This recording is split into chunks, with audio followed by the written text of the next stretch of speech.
ನಮಸ್ತೆ, welcome to my channel Nagaveni kitchens and ವ್ಲಾಗ್ಸ್ಗೆ. ಈ ವರ್ಷದ ತುಳಸಿ ವಿವಾಹವನ್ನು ನಾನು ನಮ್ಮ ತಾಯಿ ಮನೆಯಲ್ಲೇ ಆಚರಿಸೋ ಹಾಗಾಯಿತು. ಕಾರಣಾಂತರಗಳಿಂದ ನಮ್ಮ ತಾಯಿ ಮನೆಯಲ್ಲಿ ಈ ಹಬ್ಬನ ಆಚರಿಸಿದೆ. ಮಹಾಪ್ರಸಾದ ಜನನಿ ಸರ್ವ ಸೌಭಾಗ್ಯವರ್ಧಿನಿ ಆದಿವಾದಿ ಹರ ನಿತ್ಯಂ ತುಳಸಿ ತ್ವಯಂ ನಮೋಸ್ತುತೆ. ಎಲ್ಲರಿಗೂ ಉತ್ಥಾನ ದ್ವಾದಶಿ ತುಳಸಿ ವಿವಾಹದ ಶುಭಾಶಯಗಳನ್ನು ಹೇಳ್ತಾ, ಈ ಹಬ್ಬವು ವೃಂದಾಳ ರೂಪವಾದ ಸಾಲಿಗ್ರಾಮಕ್ಕೂ ನಡೆದ ವಿವಾಹ ಹಬ್ಬವಾಗಿದೆ.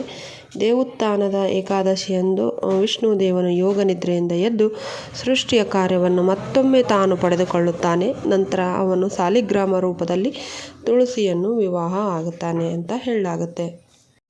ಪೂಜೆ ಸಾಮಾನುಗಳಾದ ಹೂವು, ಮಾವಿನ ತೋರಣ, ಬೆಟ್ಟದ ನೆಲ್ಲಿಕಾಯಿ ಚಟ್ಟು ಮತ್ತು ಹುಣಸೆಕಾಯಿ ಚಟ್ಟು, ಮಂಗಳಾರತಿ, ಬ್ಲೌಸ್ ಪೀಸು, ಹಾಗೆ ಗೆಜ್ಜೆ ವಸ್ತ್ರ, ಕೆಂಪು ಹೂವು, ಹಳದಿ ಹೂವು, ಈ ರೀತಿಯಾಗಿ ಪೂಜೆನ ಮಾಡ್ಕೊಳ್ತಾ ಇದ್ವಿ.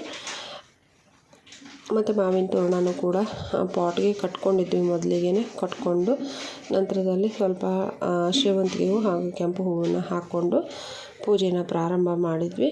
ಹಾಗೆ ಪೂಜೆ ಮಾಡುವಾಗ ಯಾವುದೇ ಪೂಜೆ ಮಾಡಲಿ ನಿಷ್ಠೆಯಿಂದ ಸರಳವಾಗಿದ್ರೂ ಭಕ್ತಿಪೂರ್ವಕವಾಗಿ ಮಾಡಿದಾಗ ಆ ಪೂಜೆ ಸಂಪೂರ್ಣ ಆಗುತ್ತೆ. ಹಾಗೆ ಆ ಪೂಜೆಯ ಫಲನೂ ಕೂಡ ಫಲಿಸುತ್ತೆ ಅಂತ ಹೇಳಲಾಗುತ್ತದೆ. ಇಲ್ಲಿ ನೋಡ್ತಾ ಇರ್ಬೋದು ಬೆಟ್ಟದ ನೆಲ್ಲಿಕಾಯಿ ಆರತಿಯನ್ನು ಕೂಡ ಮಾಡ್ಕೊಂಡಿದ್ವಿ. ಹಣ್ಣುಗಳನ್ನು ಕೂಡ ತೊಗೊಂಡು ಬಂದು ಬ್ಲೌಸ್ ಪೀಸನ್ನು ದೇವಿಗೆ ಅರ್ಪಿಸಿ ಪಂಚಾಮೃತ ನೈವೇದ್ಯನ ಮಾಡಿ ಪೂಜೆನ ಆರಂಭ ಮಾಡಿದ್ವಿ. ಪೂಜೆ ಮಾಡುವವರು ಕಂಕಣವನ್ನು ಕಟ್ಟಿಕೊಂಡು ಪೂಜೆ ಮಾಡುವುದು ತುಂಬಾ ಒಳ್ಳೆಯದು. ಹಾಗಾಗಿ ಕಂಕಣ ಕಟ್ಟುವಾಗ ಸ್ವಲ್ಪ ಅಕ್ಷತೆ ಕಾಳು ಅವರಲ್ಲಿ ಕೊಟ್ಟು ಅವ್ರಿಗೆ ಕಂಕಣ ಕಟ್ಟಿ ಪೂಜೆನ ಆರಂಭ ಮಾಡಬೇಕಾಗುತ್ತೆ. ದೀಪ ಹಚ್ತಾ ಪೂಜೆನ ಪ್ರಾರಂಭ ಮಾಡಿದ್ವಿ. ಈ ಒಂದು ತುಳಸಿ ಪೂಜೆ ಮಾಡುವುದರಿಂದ ಕಲ್ಯಾಣ ಪ್ರಾಪ್ತಿಯಾಗುತ್ತೆ ಮತ್ತು ಸಂತಾನ ಪ್ರಾಪ್ತಿಯಾಗುತ್ತೆ ಅನ್ನೋದು ನಂಬಿಕೆ. ಅದೇ ರೀತಿಯಾಗಿ ಮಂತ್ರಗಳನ್ನು ಹೇಳ್ತಾ ಪೂಜೆನ ಮಾಡಿದ್ವಿ.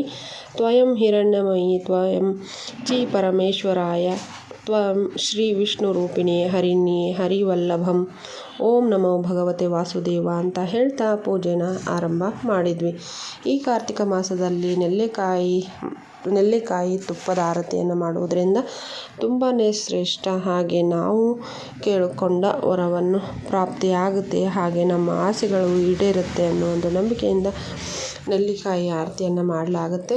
ಮತ್ತು ಮಾಂಗಲ್ಯ ರೂಪದಲ್ಲಿ ಅರಿಶಿಣ ಬೇರು ಅಂದರೆ ಮಕ್ಕಳ ಬೇರನ್ನು ಕಟ್ತಾ ಕಂಕಣವನ್ನು ಕಟ್ಟಿ ಮಕ್ಕಳ ಬೇರನ್ನು ತಾಳಿಯಾಗಿ ಅಂದರೆ ಮಂಗಲಸೂತ್ರವನ್ನು ಕಟ್ಟಿ ಪೂಜೆನ ಮಾಡಿದ್ವಿ. ನೋಡ್ತಾ ಇರ್ಬೋದು ಯಾವ ರೀತಿ ನಮ್ಮ ಮನೆಯಲ್ಲಿ ತುಳಸಿ ಪೂಜೆನ ಮಾಡಿದ್ವಿ ಅಂತ ಹೇಳಿ. ಇದು ಉಡಿ ಅಂತ ಹೇಳ್ತೀವಿ, ನೀವು ಏನು ತಾಂಬೂಲ ಅಂತ ಹೇಳ್ತೀರಲ್ಲ ಆ ತಾಂಬೂಲ ಕೂಡ ಅದೇ ಆಗಿರುತ್ತದೆ. ಈ ರೀತಿಯಾಗಿ ಕಳಸ ಮತ್ತು ಆರತಿನ ಹಚ್ಚಿ ಪೂಜೆನ ಮಾಡಿದ್ವಿ.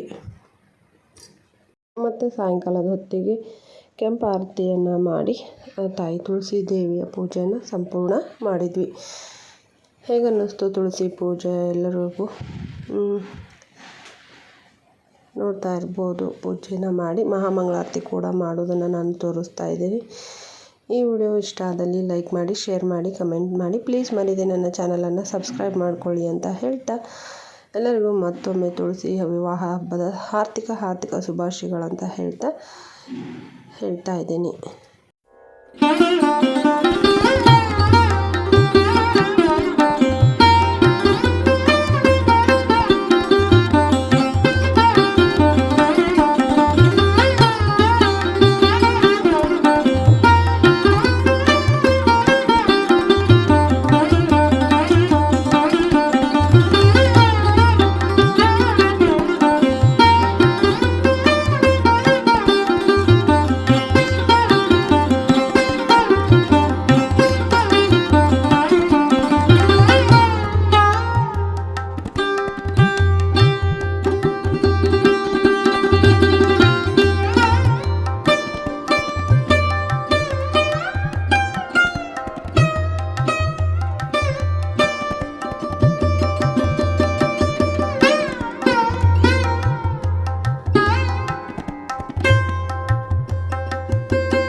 ಪೂಜೆ ಎಲ್ಲ ಆದಮೇಲೆ ಮಹಾಮಂಗಳಾರತಿ ಆದಮೇಲೆ ತಾಯಿ ತುಳಸಿಗೆ ಕಬ್ಬಿನ ಹಾಲು ಅಂದರೆ ತುಂಬಾ ಪ್ರಿಯ. ಕಬ್ಬು ಅಂದ್ರೇ ಲಕ್ಷ್ಮಿಗೆ ತುಂಬ ಪ್ರಿಯ. ಹಾಗಾಗಿ ಕಬ್ಬಿನ ಹಾಲನ್ನು ತಾಯಿಗೆ ಅರ್ಪಿಸಿದೆ, ಅಕ್ಷತೆಗಳನ್ನು ಹಾಕಿ ಪೂಜೆನ ಸಂಪೂರ್ಣ ಮಾಡಿದ್ವಿ.